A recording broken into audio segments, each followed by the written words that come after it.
నేను మీ బాపట్ల దుర్గా అని.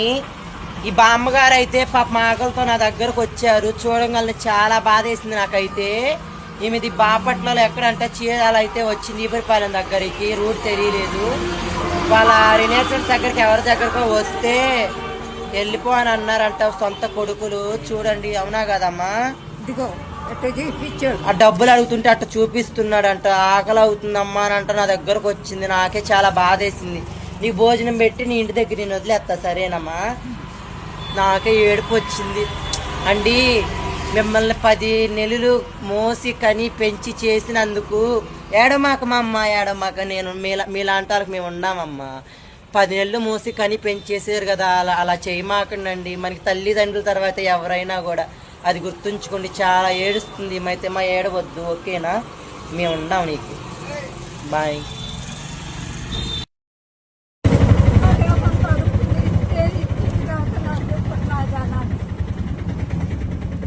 ఏడమాకలేమమ్మ, ఏడమాకు.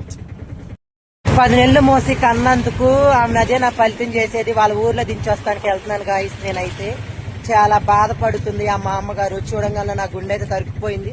ఎందుకంటే మేము ట్రాన్స్జెండర్స్ అయినా కూడా మాకు తల్లిదండ్రులు విలువ తెలుసు కాబట్టి, మాకు దేవుడు ఇలా ఇచ్చినా మీరు ఎన్ని మాట్లాడినా మేము అవేం పట్టించుకోవట్లేదు.